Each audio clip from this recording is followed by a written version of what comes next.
நம் பூமியின் பல கோடி ஆண்டு பரிணாம வளர்ச்சியினால் நமது மனித இனம் தோன்றியது. தோன்றிய நாள் முதல் மற்ற இனங்களைப் போல் அல்லாமல் பூமியின் மீதும் அதன் வளங்கள் மீதும் ஆதிக்கம் செலுத்தி வருகிறோம். இயற்கையில் உள்ள எரிசக்தி ஆற்றலை கண்டுபிடித்து அதை ஆட்கொண்டு இந்த பூமியை ஆண்டு வருகிறோம். இயந்திர புரட்சியும் விஞ்ஞான வளர்ச்சியும் இன்று நம்மை எரிசக்தி ஆற்றலுக்கு அடிமையாக்கிவிட்டதென்றே சொல்ல வேண்டும். இன்று நாம் செய்யும் ஒவ்வொரு செயலும் எரிசக்தியை சார்ந்தே உள்ளது. ஆனால் இவை அனைத்தும் ஒரு நாள் நின்றுவிடும் என்று விஞ்ஞானிகள் நம்மை எச்சரித்துள்ளார்கள். எரிசக்தி வளங்கள் எல்லாம் தீரும் வரை நாம் காத்திருக்க வேண்டுமா? இந்த பூமி முற்றிலும் இருளில் மூழ்கும் வரை காத்திருக்க வேண்டுமா?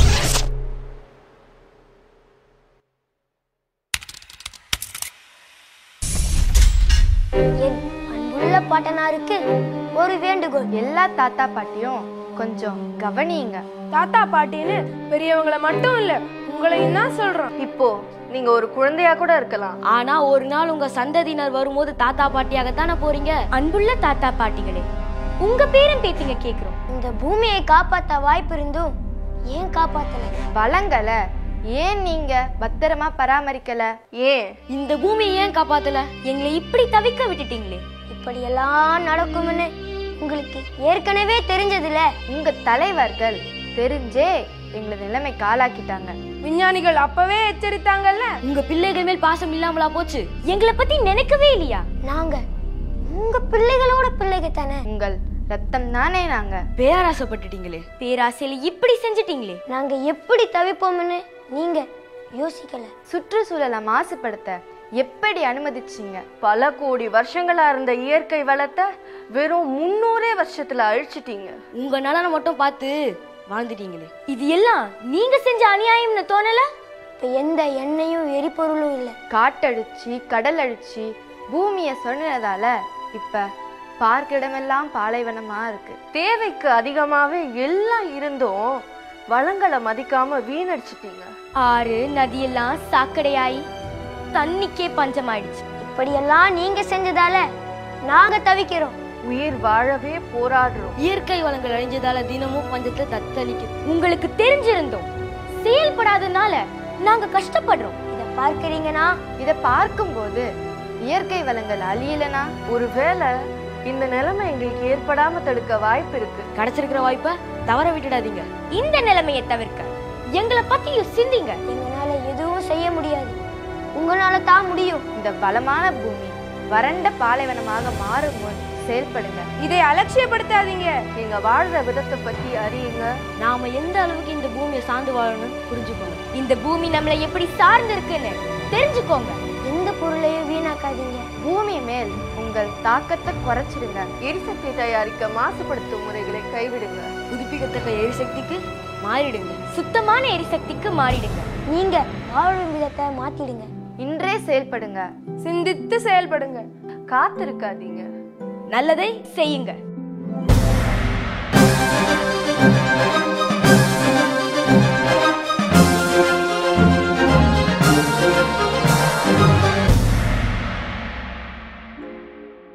இன்றைய நாள்ல பெரும்பாலான மின்சாரம் அனல் மின், அணுமின் மற்றும் நீர்மின் ஆகிய 3 முறையில உற்பத்தி செய்யறாங்க.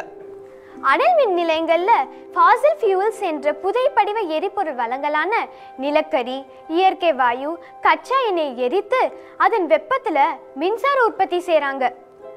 தாவரங்கள் பூமிக்குள்ள பல்லாயிரம் ஆண்டுகள் புதைந்து புதைப்படிவ எரிபொருளா மாறுது.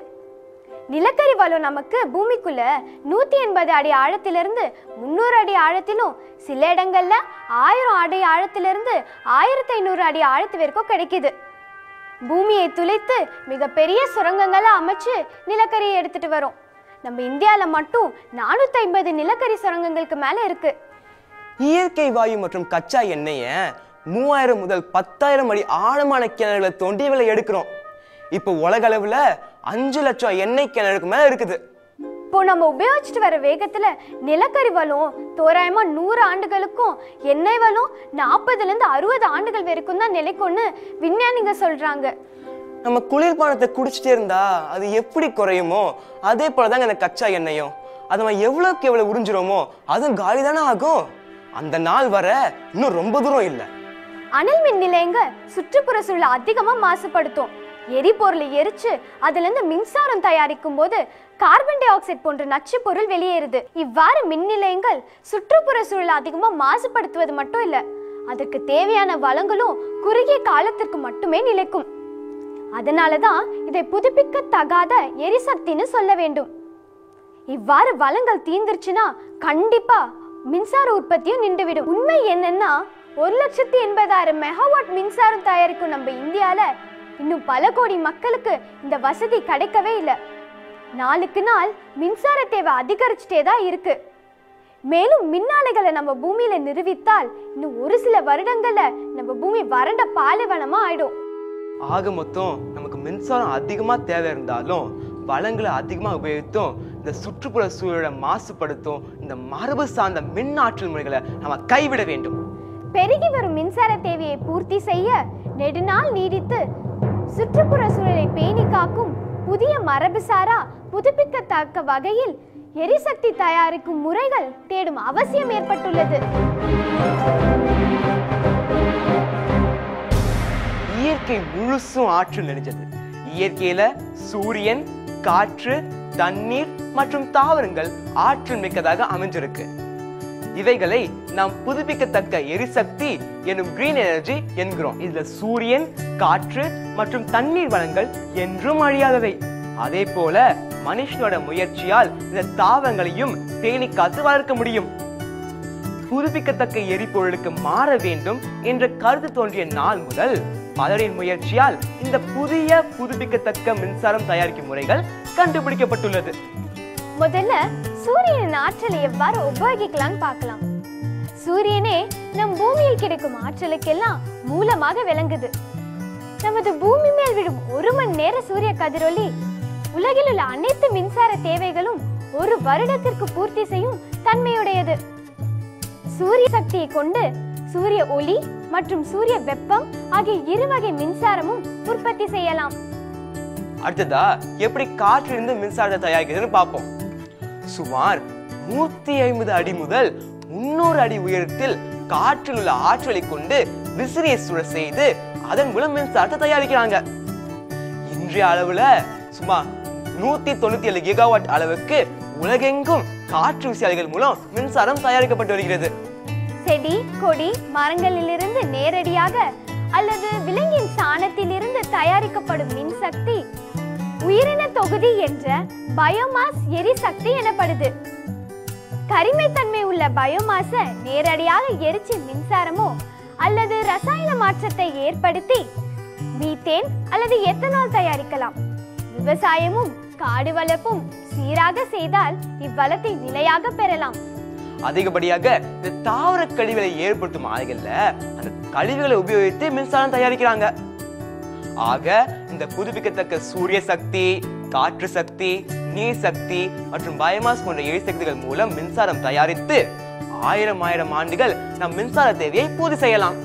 நாளுக்கு நாள் உலகமெங்கும் பல அரசுகள் புதுப்பிக்கத்தக்க எரிபொருட்களை கொண்டு பசுமையான மின்சக்திக்கு மாறிக்கொண்டு வருகின்றன.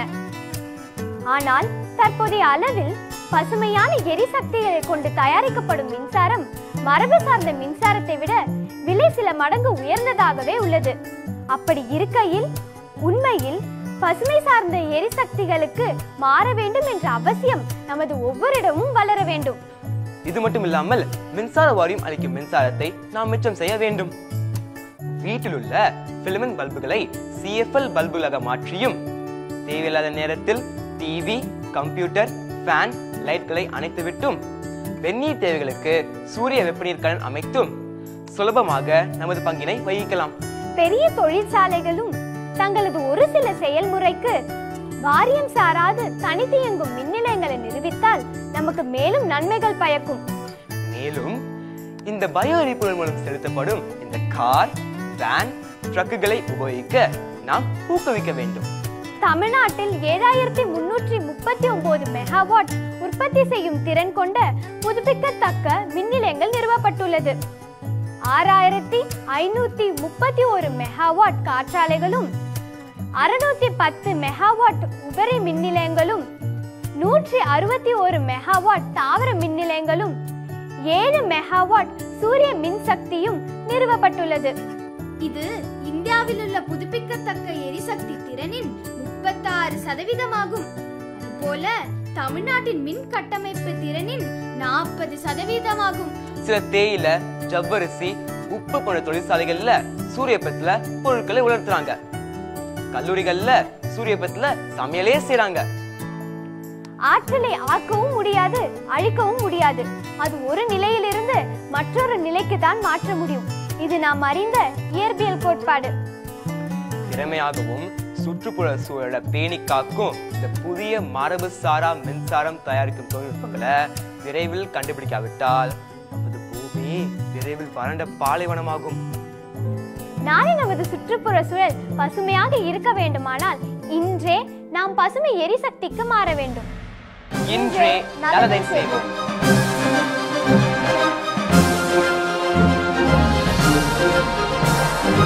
வணக்கம், நான் கீர்த்தனா. நம்ம எதிர்காலத்தை நினைச்சாலே ரொம்ப கஷ்டமா இருக்கு. வெறும் 200 ஆண்டுகளுக்கு முன்னால நம்ம பூமி இயற்கை வளங்களால் நிறைஞ்சிருந்தது. காற்றும் நீரும் தூய்மையா இருந்தது. நம்மை சுற்றி காடுகளும் பசுமையும் நிறைஞ்சிருந்தது. ஆனால் தொழில்நுட்ப வளர்ச்சிக்கு பின் இவ்வளங்களை கண்மூடித்தனமாக உபயோகித்து இழந்துட்டோம். மீதியுள்ள வளங்களை கூட அதிவேகமாக உபயோகித்து அழித்து கொண்டிருக்கிறோம்.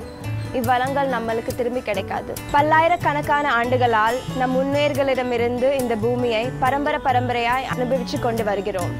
ஆனால் தொழில்நுட்ப புரட்சியை கடந்து விஞ்ஞான வளர்ச்சியால் இந்த சூழ்நிலை மாறி நம் சந்ததிகளிடம் இருந்து கடனாகவே இந்த பூமியை எடுத்துக்கொள்ளணும் தான் சொல்லணும்.